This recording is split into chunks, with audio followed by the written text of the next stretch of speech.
Welcome to Craving the Heat, where desire takes the lead and every story leaves you wanting more. Don't forget to like, subscribe, and share your thoughts in the comments and keep up with our latest naughty stories. When I agreed to meet Daniel for coffee, I told myself it was innocent. Just a quick catch-up, nothing more. He was a colleague I'd known for a while, someone I'd worked with on and off, and when he suggested grabbing a cup after a long meeting, I didn't see the harm. At least, that's what I wanted to believe. We sat tucked away in a quiet corner of the cafe. The smell of roasted beans heavy in the air, the low hum of conversation around us. At first, it was small talk projects, deadlines, the usual chatter. We shared at work. But as the minutes passed, the conversation slipped into something deeper. He asked how I was really doing, not just at work, but in life. I hesitated, then admitted things I hadn't said aloud in years, that my marriage felt distant, that the spark I once believed would last forever had dulled into something like routine. Daniel listened. Really listened. His eyes didn't wander, his phone didn't distract him. It was the kind of attention I hadn't felt in so long that I almost didn't recognize it. He leaned in slightly, his voice low, his words warm, and suddenly that coffee didn't feel so innocent anymore. We met again. Once turned into twice into a weekly ritual. Always the same story. I was just grabbing coffee after work, no reason to raise suspicion. But every time the conversations grew more intimate.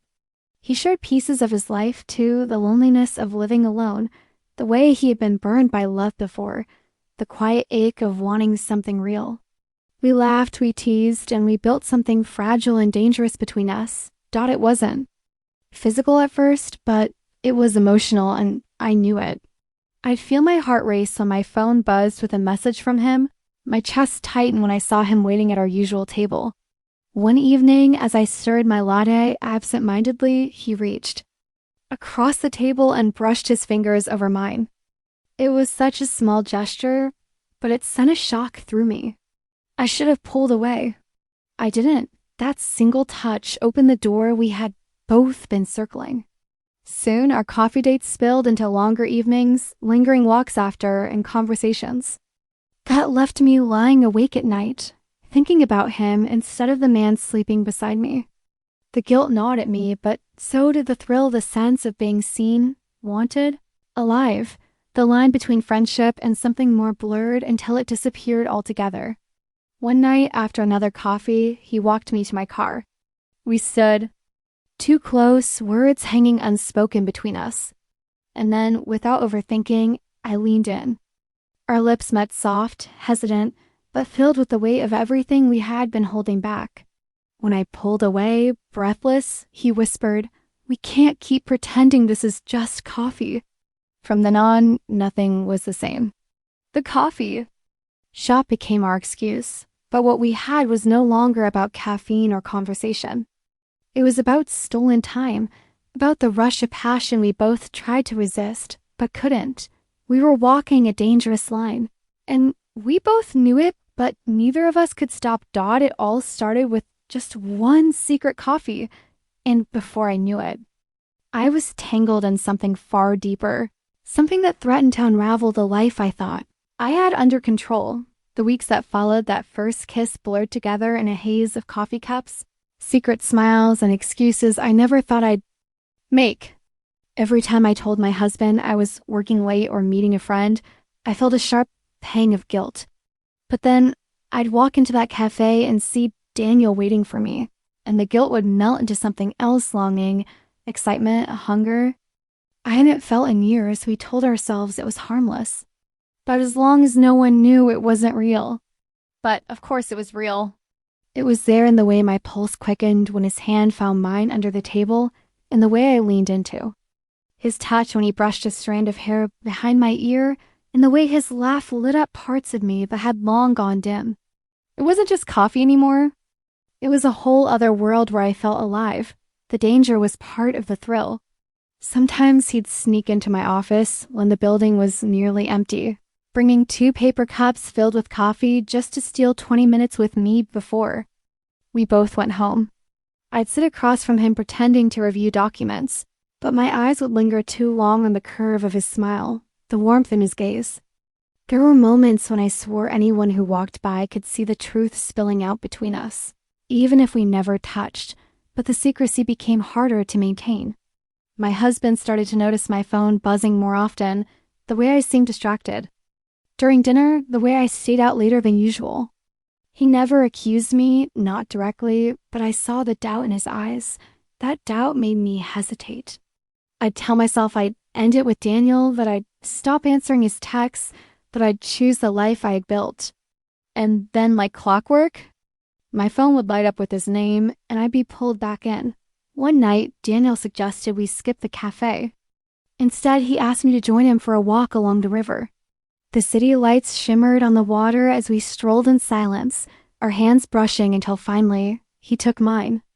I should have pulled away, but I didn't. I felt the weight of the choice pressing down on me, and yet for that hour, I chose him. He stopped me under the glow of a street lamp, kissed me softly, and whispered that he had fallen for me. Those words unraveled me. I had convinced myself this was just about attention, about filling a void, about escaping my loneliness. But in his voice, I heard something deeper, something I wasn't sure I was ready to face. The truth was, I felt it too. I went home that night shaken, torn between two lives. At the dinner table, my husband asked me about my day, and I couldn't meet his eyes. The guilt grew heavier, but so did the craving for what Daniel and I had. I knew we were heading down a path that could destroy everything, yet I kept walking it step by step, unable to stop. The coffees turned into dinners, the walks into stolen weekends. Every secret rendezvous was another thread unraveling the fabric of my marriage, but by then, the damage was already done. I was living in two worlds, one safe and familiar, the other dangerous and intoxicating dot, and it all started with just one secret coffee. Every time I thought about ending it with Daniel, something pulled me back. It wasn't just the thrill of the secrecy anymore. It was how he made me feel when I was with him. With him, I wasn't invisible. I wasn't the wife who blended into routine or the woman who filled the silence in her own home with meaningless small talk. With him, I was alive, vibrant, seen dot, but keeping the affair hidden was becoming harder. My husband began asking little questions, nothing direct, but the kind of questions that hinted he sensed the shift. Why was I working late so often? Who was I texting with such a smile on my face? Why did I seem tired in the mornings, as if I hadn't slept at all? I always had an answer ready, always quick with a laugh or a kiss on the cheek, but each lie felt like a stone in my pocket, dragging me down. Daniel noticed the weight I carried. One evening, we sat in his car parked near the edge of town, where the streets were dark and no one knew us. He reached over, brushing my hand, and said softly, "We can't keep living like this. You're tearing yourself apart." His voice held no judgment, just quiet worry. I didn't know what to say. Part of me wanted to agree, to walk away before everything crumbled. But then he leaned closer, and the warmth of his breath, the tenderness in his touch, erased every logical thought. I kissed him, desperate and hungry, as though he was the only thing keeping me from suffocating. That night set something in motion we couldn't stop. We weren't just meeting for coffee anymore. We were finding excuses to spend entire evenings together. A canceled work trip turned into an impromptu night at his apartment, where we cooked dinner like we'd been doing it for years.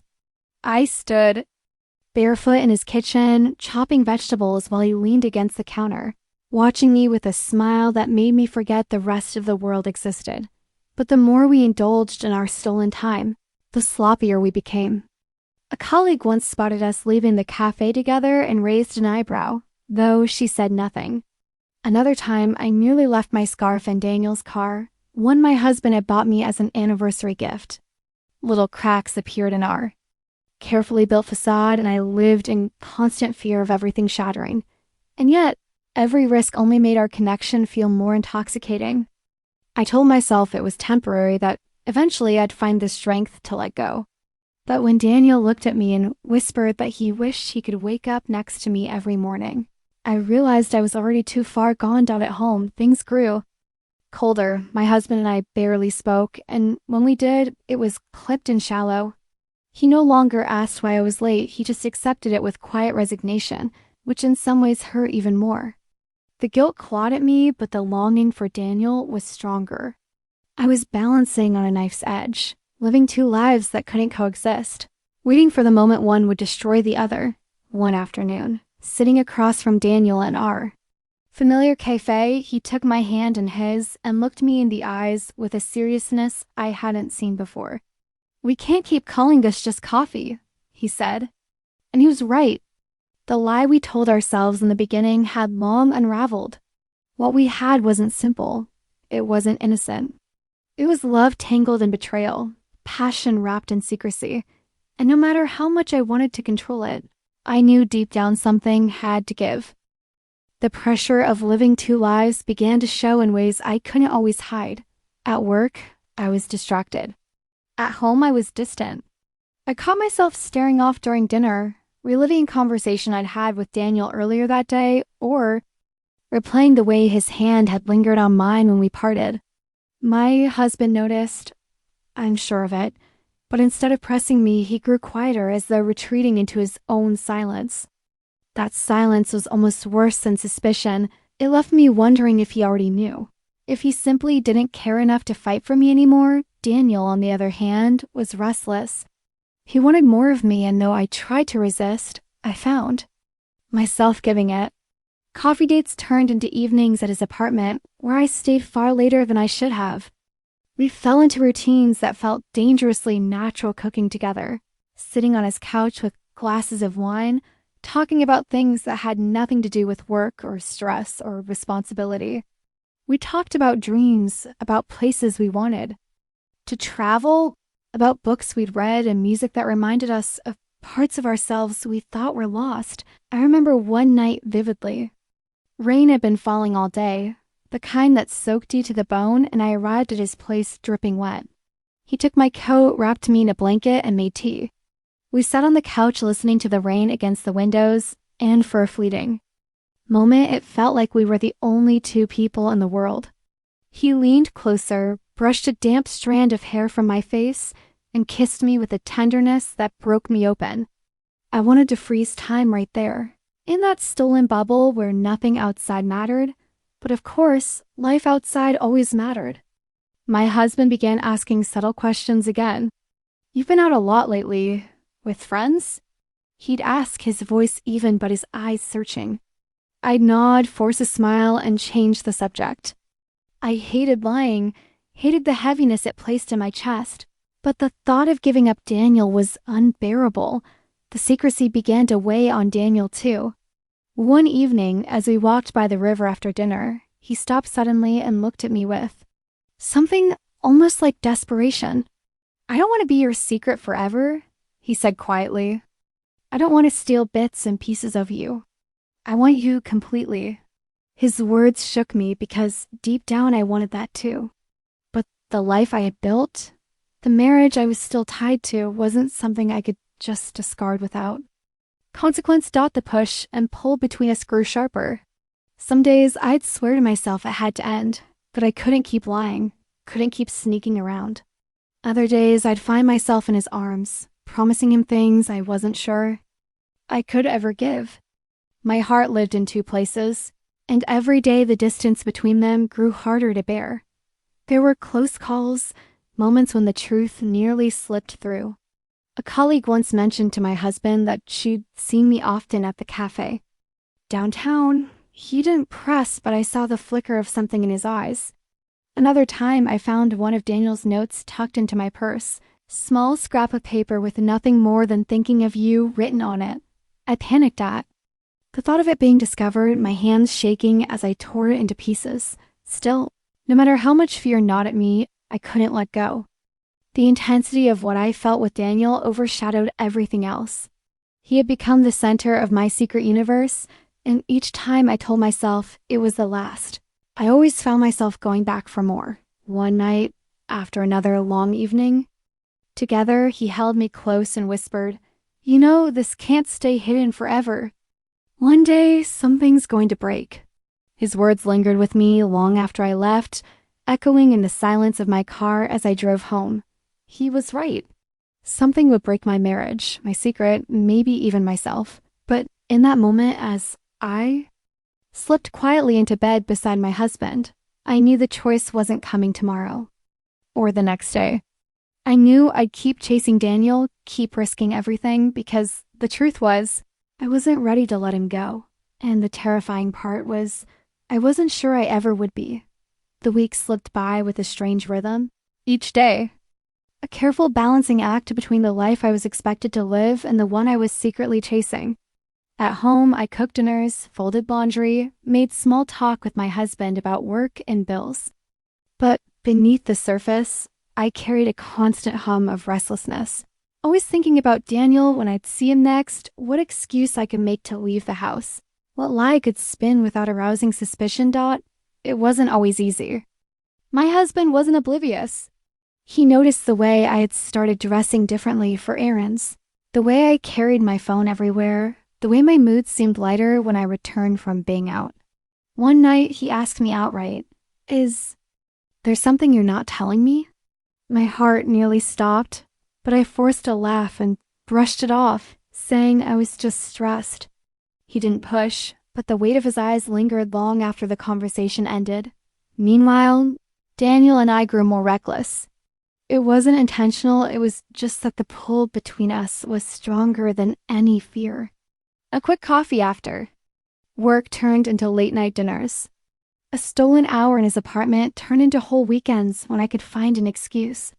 Each time I told myself I'd stop, I'd somehow find myself back at his door, breathless with anticipation. There was one evening that etched itself into my memory. My husband was out of town for a conference, and I stayed at Daniel's place the entire night. It was the first time we allowed ourselves to pretend we were something real, not just hidden shadows. We cooked together, we laughed until our sides hurt, we curled up on the couch like any ordinary couple might. But beneath the warmth, I felt the sharp edge of what we were doing. Ordinary couples didn't have to hide. Ordinary couples didn't flinch at the sound of a phone buzzing, terrified. It might be someone catching on. The next morning, as I slipped back into my house, I felt a wave of guilt so heavy it nearly broke me. My husband had left me a sweet note on the counter, telling me he missed me already and hoped my weekend was restful. I stared at his handwriting, my chest aching with the cruel irony. I told myself this had to stop, that I couldn't keep betraying him like this, that I needed to walk away from Daniel once and for all. But when Daniel texted me later that afternoon, just 3 simple words, "I miss you," all my resolve crumbled. I was caught in a loop I didn't know how to escape. The secrecy began to change me. I became hyper-aware of every detail, every small slip that might expose me. I deleted messages obsessively, cleared my call logs, even changed my perfume on. Days I saw Daniel so my husband wouldn't notice. I lived in constant tension, always afraid of being discovered, yet unable to stop. And then came the moment that shook me to my core. I was sitting with my husband one evening when my phone lit up on the coffee table. His hand moved before mine, picking it up to pass it to me. For a heartbeat, I froze, knowing Daniel's name could appear at any second. But luck was on my side, just a promotional email flashed across the screen. I laughed it off, but my palms were sweating, my heart pounding so loudly I could barely hear myself think. That near miss only deepened. Daniel's words in my mind, "This can't stay hidden forever." He had been patient, but I could feel the strain in him too.